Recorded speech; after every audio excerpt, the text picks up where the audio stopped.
Hello friends, welcome back to our channel Cinema Focus. Chidambaram டைரக்ஷன்ல பிப்ரவரி 22ஆம் தேதி மலையாளம் சினிமால தியேட்டர்ஸ்ல ரிலீஸ் ஆன படம் தான் மஞ்சுமெல் பாய்ஸ். இந்த படம் இதுவரைக்கும் 220 கோடி மேல கலெக்ஷன் பண்ணிருக்கு. தமிழ் சினிமால மட்டுமே 60 கோடி மேல கலெக்ஷன் பண்ணிருக்கு இந்த மஞ்சுமெல் பாய்ஸ் படம். இது ஒரு பிக்கெஸ்ட் பிளாக்பஸ்டர் மூவி. தமிழ்நாடுல கூட இந்த படம் பிளாக்பஸ்டர் மூவி. மஞ்சுமெல் பாய்ஸ் படத்தை நாளைக்கு ஏப்ரல் 6ஆம் தேதி தெலுங்கு சினிமால தெலுங்கு டப்பிங்ல ரிலீஸ் பண்றாங்க. இந்த படம் இதுவரைக்கும் 220 கோடி கலெக்ஷன் பண்ணிருக்கு. தெலுங்கு சினிமால எப்படி பெர்ஃபார்ம் பண்ண போகுதுன்னு வெயிட் பண்ணி பார்க்கலாம். இந்த மஞ்சுமெல் பாய்ஸ் படத்தை ஏப்ரல் 2nd வீக் ஓடிடில பிரீமியர் பண்ண வேண்டியது. ஆனா இந்த படம் தெலுங்குல ரிலீஸ் ஆகுறதுனால 3 வீக் எக்ஸ்டெண்டட் பண்ணிருக்காங்க.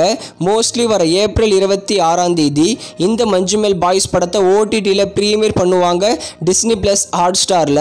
கிட்டத்தட்ட ஆல்ரெடி கேட்ட அமௌண்ட்டை விட இப்போ டபுள் மடங்கு வித்திருக்காங்களாம் இந்த மஞ்சுமெல் பாய்ஸ் படத்தை. இந்த படத்தை டிஸ்னி பிளஸ் ஹாட்ஸ்டார் ஓடிடியில் பிரீமியர் பண்ணும்போது தமிழ், தெலுங்கு, மலையாளம், ஹிந்தி, கன்னடான்னு எல்லா லாங்குவேஜ்லையும் பிரீமியர் பண்ணுவாங்க. இந்த படத்தை ஒரு வேளை தியேட்டரில் பார்க்க மிஸ் பண்ணியிருந்தீங்கன்னா ஓடிடியில் பாருங்கள். பார்க்க ஒருத்தான படம் தான் இந்த மஞ்சுமெல் பாய்ஸ்.